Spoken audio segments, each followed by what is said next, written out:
What did you see in that fourth quarter that kind of led to a lot of the breakdowns and the 21-point? Well, I think they played well. You have to give them a lot of credit. But we had guys trying to make plays outside of the scheme, outside of their assignment. First half, other than 2 bad plays, was really clean, very well played. Third quarter was okay. Thought we let the running game get going a little bit. We had not in the first half. But I really credit Murray with a lot of it. It's made some really good throws. And then when he started making a few plays, guys started, getting out of their zone a little bit, or jumping things they shouldn't have chased, routes, that kind of thing, and gave up too many big balls. We had one coverage just completely turned a man loose in man coverage. Coach Johnson, how does the Georgia offense differ from Alabama's offense? They're 2 of the best in the SEC. Just your thoughts on how they differ. Well, there's a lot of differences. There's some similarities. Alabama does not run the ball with the quarterback. In Georgia, that was not a running quarterback type of offense, but Murray will run the football more. A lot of the route concepts are different. I mean, you see some of the same things, slant routes and different route concepts, but there are some different things that they like to go to in crucial situations. But what you got is, 2 football teams with good offensive lines, experienced quarterbacks. Both of them mentioned for the Heisman preseason. Good running backs. Georgia has the more physical guy. Alabama's a faster, and then they can rotate them. And then you got great wide receivers. So it's just, it's a case where when you got good players, the system's going to work. And they're very balanced, and very good. And even when they had a bad hair day, they've always got somebody to step up and make a play. It looked like a lot of they used Gurley a lot more in the passing, dump-off passes, or Bama can use a lot of that with TJ and some of that kind of stuff. They use him in that way. Yeah, that is a very good similarity. And when you got a great player like that, obviously, that's a big weapon. Georgia had been doing that. He just had not played much lately.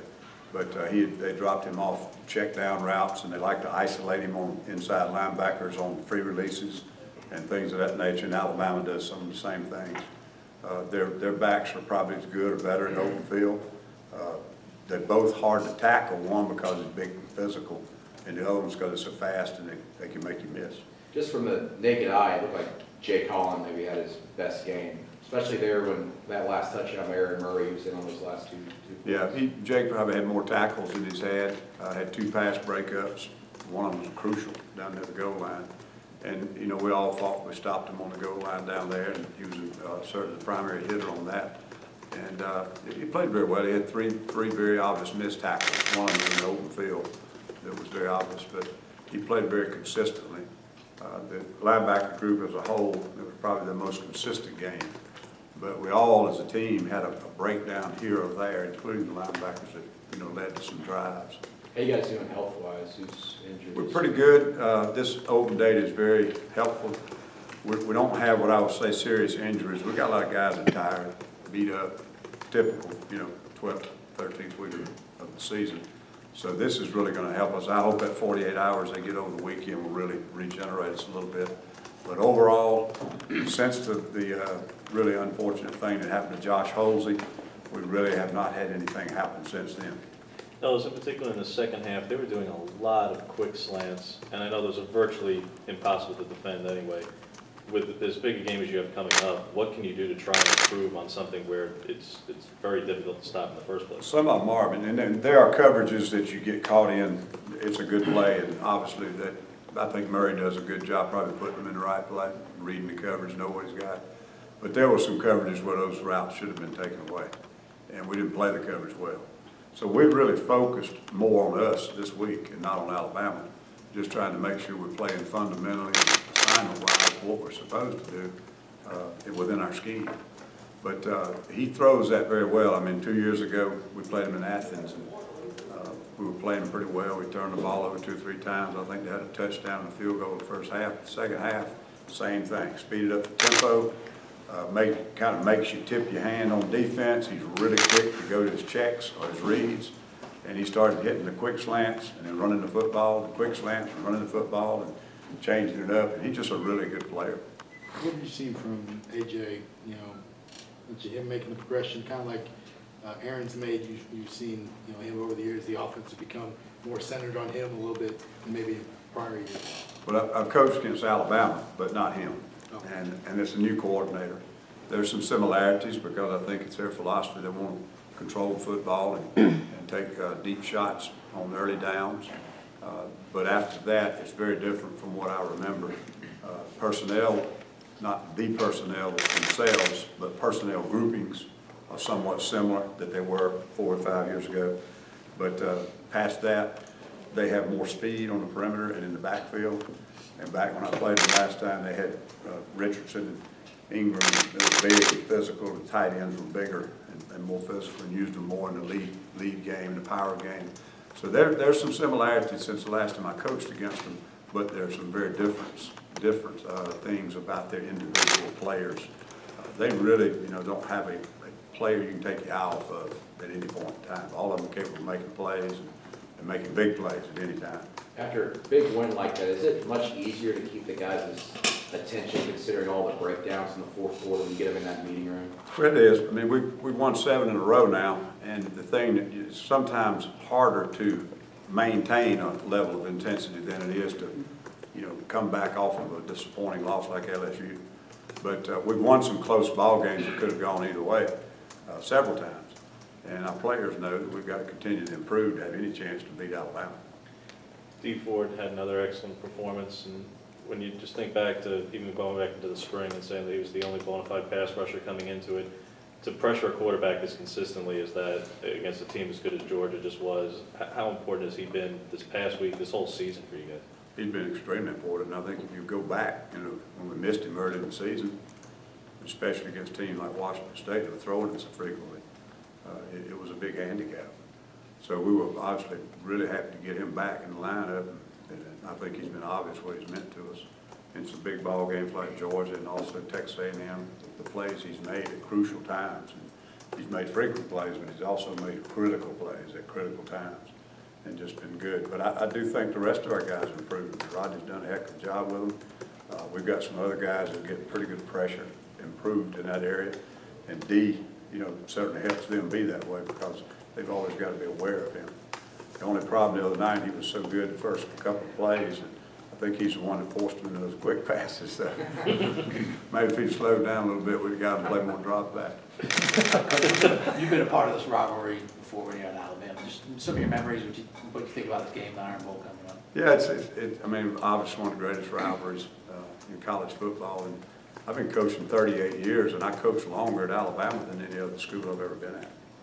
Obviously have great respect for them, have some close friends there. When you're in the business as long as I've been in it, you know people everywhere.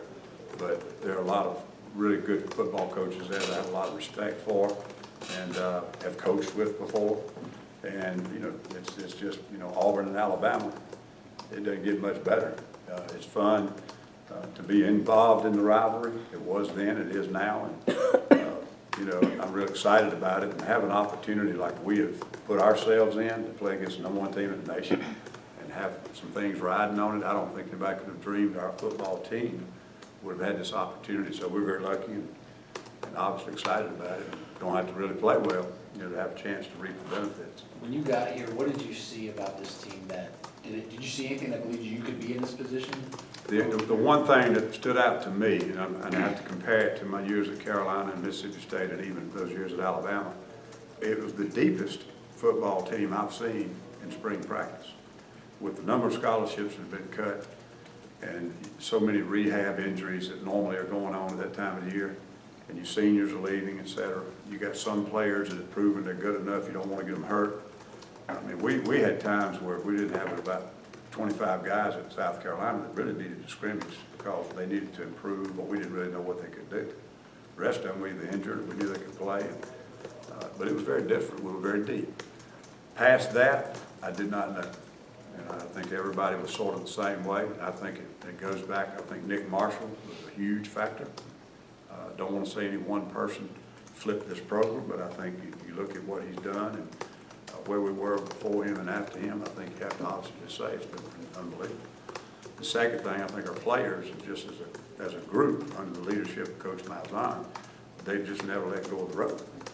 We had 3 or 4 games we could have easily let it slip.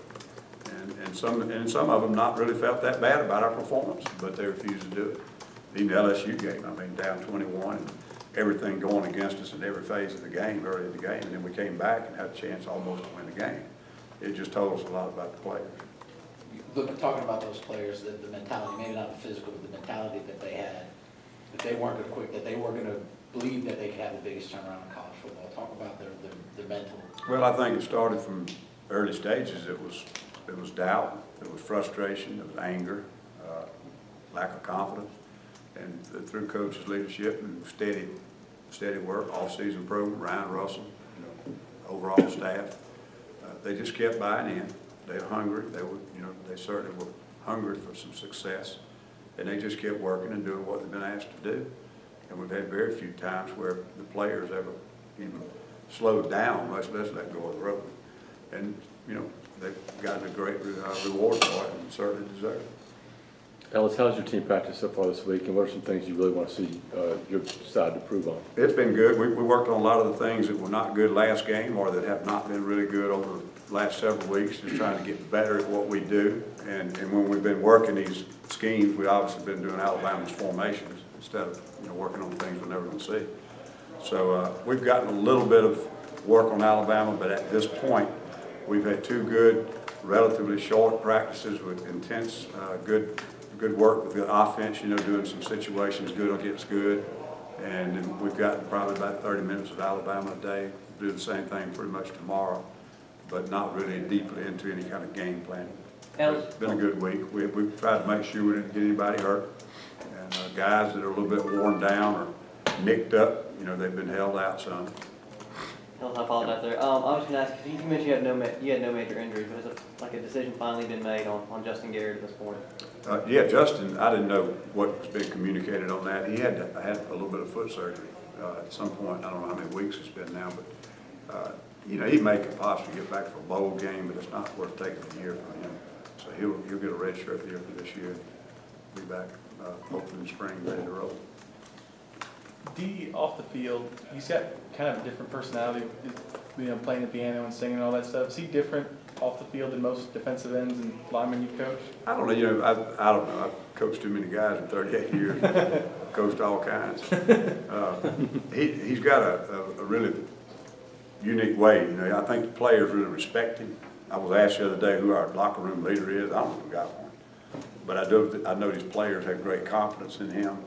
And he's a good influence, not only on the practice field, but on the game field and then off the field. He's a good positive influence, a good leader in that aspect. And, I think our players rally around him. I know Montravius really jumped out on the scene there early this season. How do you think he's progressed throughout the year, and what are you hoping to see from him? He's still improving. He didn't have a lot of flashy plays lately, but one stands out in my mind last week. I mean, he had one physical play against the run that some of our guys can't do. I mean, he separated off of a block and made a play 2 gaps over that he didn't have to make. But he's been steadily improving. He's still got some of the freshman things that have got to get out. But he's getting better. He got kind of rolled up a little bit on kind of a takedown. How's he doing physically? He just got a bruised a bone on the outside of his knee. Ellis, there's a Last one. Yeah, there's a car dealership around. Have you heard the story about trying to, if y'all shut out Bama, they're going to, whether they give away free cars or I have no idea. pay for Cardio. Car dealership. Oh, sorry.